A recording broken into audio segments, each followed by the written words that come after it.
अस्सलाम वालेकुम, मैं हूं अदील इम्तियाज़ और आप देख रहे हैं तख्ती ऑनलाइन। आज मैं आपको एक बहुत ही दर्दनाक कहानी सुनाने जा रहा हूं और ये कहानी है एक मुल्क की जिसका नाम है आयरलैंड।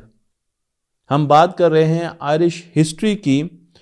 1940 में इस मुल्क में शदीद कहत साली आई। इतनी ज़्यादा भूख थी कि हर 6 में से एक बंदा मरता जा रहा था। लोग भूख से और बीमारियों से जगह जगह पर मर रहे थे। इनके पास इतनी ज़मीन नहीं थी कि लोगों की लाशें दफना सकें। लोगों ने आहिस्ता आहिस्ता इस मुल्क को छोड़ना शुरू कर दिया। आयरलैंड की पॉपुलेशन 8.5 मिलियन, तकरीबन 85 लाख से कम होकर 45 लाख रह गई। इस मुल्क की वैसे ही पॉपुलेशन कम है, लेकिन आधी पॉपुलेशन कम हो गई और उसकी वजह क्या थी? उसकी वजह ये कहत साली थी। मैं आपको यहाँ पर ग्राफ दिखा रहा हूँ और ये ग्राफ है पॉपुलेशन का। तो आप देखें कि जो आयरिश कहत साली आई उसकी वजह से 1 मिलियन 10 लाख लोगों की मौत वाक़या हुई। कितना अफसोसनाक वाक़या। और उसके साथ 1.5 मिलियन 15 लाख लोग अपना मुल्क छोड़कर चले गए। और उसके अलावा भी बहुत सी ऐसी चीज़ें हुई जिसकी वजह से लोग अपने मुल्क से दूर होते गए। तो आपको एक टिप नज़र आती है। आप देखिए पॉपुलेशन फैमिन के बाद किस तरीके से नीचे आई और आज तक आइलैंड इस कहत सारी से लड़ रहा है। इसके जो बाकियात थी, इसके जो असरात थे वो आज तक हैं। ये कहत साली फंगस की वजह से आई। आइलैंड में दो फसलें बहुत ज़्यादा होती हैं, टमाटर निस्बतन ज़्यादा होते हैं, लेकिन आलू तो बहुत ही ज़्यादा होते हैं। और एक फंगस की किस्म जिसे लेट ब्लाइट कहते हैं, उसने 90% आलूओं की फसल को ख़त्म कर दिया। जब उसने 90% आलूओं की फसल को 1940 में ख़त्म किया तो आइलैंड में भूख पड़ गई। ये बीमारी इतनी ख़तरनाक थी कि हवा से एक जगह से दूसरी जगह चली जाती थी। तो इसे ले जाने के लिए जानवर भी मौजूद थे, परिंदे भी मौजूद थे, इंसेक्ट भी मौजूद थे, लेकिन हवा के ज़रिए बहुत तेज़ी से फैली। और आइलैंड के जो मज़ाफ़ाती इलाके हैं, जो देहाती इलाके हैं, वो आलूओं की काश्त ज़्यादा करते थे क्योंकि आलू जल्दी हो जाते हैं, सस्ती सब्ज़ी हैं और इन्हें खाना बहुत आराम से खाया जा सकता है। बहुत ज़्यादा आपको इसको बनाना नहीं पड़ता, इसलिए ये गरीब की ग़ज़ा थी। जब आलूओं पर अटैक हुआ तो बहुत मुश्किल हालात हुए गरीबों के और हमारे पास यहाँ पर इतनी बुरी सूरत हाल पैदा हुई। 1850 तक ये कहत साली रही और उसके बाद भी आज तक इसके असरात रहे, लेकिन 1850 10 साल तक ये कहत साली अपने अरूज पर रही। 160 साल के बाद आज भी ये फंगस आइलैंड में मौजूद है।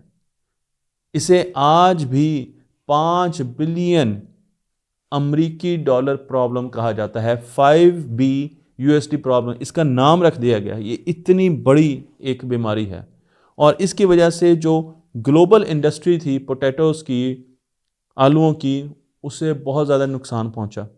बहुत ज़्यादा पेस्टिसाइड्स का इस्तेमाल किया गया, दवाइयों का इस्तेमाल किया गया कि इसको ख़त्म किया जा सके, जिसकी वजह से आलू जहरीले भी होते गए क्योंकि पेस्टिसाइड दवाइयाँ जो कि कीड़ों को ख़त्म करने के लिए हैं, फंगस को ख़त्म करने के लिए हैं, वो कोई बहुत अच्छा असर नहीं छोड़ती हमारी एनवायरनमेंट पे। 2015 में एक ब्रेक थ्रू हुआ और उस ब्रेक थ्रू में एक जेनेटिकली मॉडिफाइड ऑर्गेनिज्म, एक ऐसी स्पीशी जिसे इंसानों ने बदला आलूओं की, उसे बनाया गया और उसने इस फंगस को, जिसका नाम लेट ब्लाइट था, इसे मात दे दी। बहुत खुशी की बात है और जगह जगह पर आइलैंड में ये आलू लगना शुरू हो गए। मैं आपको यहाँ पर तस्वीर भी दिखा रहा हूँ तो आप देख सकते हैं कि वो आलू जिसके अंदर फंगस लगी हुई है और उसके साथ साथ GMO जेनेटिकली मॉडिफाइड आलू, वो आप देख सकते हैं, उसमें आपको किसी किस्म की फंगस नहीं नज़र आ रही। इसका नाम, इन आलूओं के ब्रांड का नाम रखा गया इनेट पोटैटो। इन्होंने बहुत ज़्यादा पैसा भी कमाना शुरू कर दिया। एनवायरनमेंट के लिए भी मसला नहीं था क्योंकि अब हमें पेस्टिसाइड नहीं करना पड़ता था और लोगों की हेल्थ के लिए भी बहुत अच्छा था। तो आयरलैंड ने और बाकी मुल्कों ने भी इन आलूओं को ज़्यादा से ज़्यादा उगाना शुरू कर दिया। लेकिन फिर क्या हुआ? फिर ये हुआ कि आयरलैंड ने इन आलूओं को बैन कर दिया और उसकी वजह लोगों का रिएक्शन था। लोग आहिस्ता आहिस्ता इन आलूओं के खिलाफ हो गए, क्योंकि मीडिया में ये बताया गया कि इन आलूओं के ज़रिए आम पब्लिक में वायरस और बैक्टीरिया फैलाए जा रहे हैं। लोगों ने मीडिया से जब ये बातें सुनी तो उन्होंने फ़ौरन इन आलूओं का बाइकआउट कर दिया और बहुत पॉलिटिक्स हुई इस पर कि इन आलूओं को अब ख़त्म किया जाए। जब इन आलूओं को ख़त्म किया जाता है तो भूख वापस आ जाती है, और अगर इन आलूओं का इस्तेमाल किया जाता है तो इस किस्म की ख़बरें आना शुरू हो गई। हम ये नहीं जानते कि इन आलूओं में वायरस हैं या बैक्टीरिया हैं कि नहीं है, लेकिन मैं आपको सिर्फ ये बताना चाहता हूँ कि जेनेटिकली मॉडिफाइड ऑर्गेनिज्म थ्योरेटिकली अगर सही तरीके से बनाए जाए तो कैसे काम करते हैं। यहाँ पर मैं आपको ये भी बताता चलूँ कि हमारी आबादी 2050 में 10 अरब होगी। दुनिया की आबादी इस वक्त 7 अरब से कुछ ज़्यादा है। 10 अरब को पालने के लिए आपके पास फसलें नहीं है, ना आपके पास इतनी जगह होगी, क्योंकि आबादी बढ़ रही है तो जगह कम होती जाएगी। आपके पास इतनी खुराक नहीं है। ग्लोबल वार्मिंग की वजह से वैसे ही हम पर बहुत ज़्यादा प्रेशर है, हमारे खाने पर बहुत ज़्यादा प्रेशर है, और आहिस्ता आहिस्ता आप देख रहे हैं कि मौसम बदल रहे हैं, कहसालियाँ बढ़ रही हैं और खुराक कम होती जा रही है। यहाँ पर जेनेटिकली मॉडिफाइड ऑर्गेनिज्म का रोल बहुत ज़्यादा आ जाता है। ये बहस अलग कि वो सही हैं, वो गलत हैं, उनका नुकसान होगा, उनका फ़ायदा होगा, लेकिन उन्हें साइंस की रूह से समझना और देखना बहुत ज़्यादा ज़रूरी है, ताकि कल हम भी जेनेटिकली मॉडिफाइड ऑर्गेनिज्म बनाएं, ऐसी क्रॉप्स बनाएं, ऐसी सीड्स बनाएं। कुछ तो हम शायद अभी बना रहे हैं पाकिस्तान में, लेकिन हमें ये काम करना होगा। मैं आपको लेकर चलता हूँ एक स्ट्रॉबेरी की तरफ जिसका साइज़ बहुत बड़ा है, और हम ये चाहते हैं कि हमारे मुल्क में जितनी भी स्ट्रॉबेरीज हों उनका साइज़ बड़ा हो। तो अब हमने इसे जेनेटिकली मॉडिफाई करना है। अब जेनेटिकली मॉडिफाई करने के लिए ज़रूरी है कि कुछ प्रोसीजर बना लिया जाए। मैं आपको वो प्रोसीजर यहाँ पर बताने जा रहा हूँ कि किस तरीके से हम इसकी जेनेटिक्स को इंजीनियर करेंगे, उसके मेथड क्या होंगे, किस तरीके से उसे हम उसमें चेंजेस करेंगे ताकि इस स्ट्रॉबेरी का साइज़ बड़ा हो जाए। तो पहला स्टेप ये होगा कि आपने वो खसूसियत देखनी है जो कि आपको चाहिए। इस केस में हमें साइज़ बड़ा चाहिए, तो ट्रेट है ये, size of the strawberry is the trait. ये वो ट्रेट है जो कि हमें चाहिए। तो पहले तो आपने आइडेंटिफाई कर लेना है, आपने जान लेना है कि मुझे ये ट्रेट चाहिए। जब आपने ये देखा कि ये ट्रेट मुझे चाहिए, तो अब आप वो ट्रेट रखने वाले ऑर्गेनिजम्स को अलग कर लें, यानी उन स्ट्रॉबेरीज को अलग कर लें जिनका साइज़ बड़ा है। तो मेरे पास यहाँ पर जिन स्ट्रॉबेरीज का साइज़ बड़ा था उन्हें हमने अलग करके एक हम लैब में ले गए। अब तीसरा स्टेप ये है कि बड़े साइज़ वाली स्ट्रॉबेरीज में से जीन्स को, उनके डीएनए को, डीएनए के सीक्वेंस यानी जीन्स को एक्सट्रैक्ट किया जाए। वो काम बड़े आराम से हम कर सकते हैं, हमारे पास ऐसी टेक्नोलॉजी मौजूद है। और उसके बाद उन जीन्स को हम इंजेक्ट करें छोटी स्ट्रॉबेरीज में, और फिर उन्हें नस्ल दर नस्ल ग्रो करवाएं।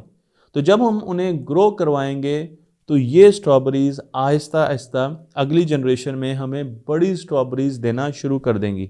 ये वो तरीका है जिसके ज़रिए हम चीज़ों को चेंज करते हैं, इंजीनियरिंग करते हैं। और मैं आपको ये बताता चलूँ कि इस वक्त बहुत सी ऐसी चीज़ें हैं जिनके बारे में हम जानते नहीं हैं, लेकिन वो जेनेटिकली मॉडिफाई की जा चुकी हैं और हम उनको खा रहे हैं। तो यहाँ पर ये बहस तो बहुत ज़्यादा ज़रूरी है कि क्या ये चीज़ें ठीक हैं या ये चीज़ें ठीक नहीं हैं। लेकिन मैं आपको ये बताता चलूँ कि मुस्तकबिल जो हमारी तरफ आ रहा है उसमें जीएमओ के बग़ैर हमारा गुजारा नहीं होगा।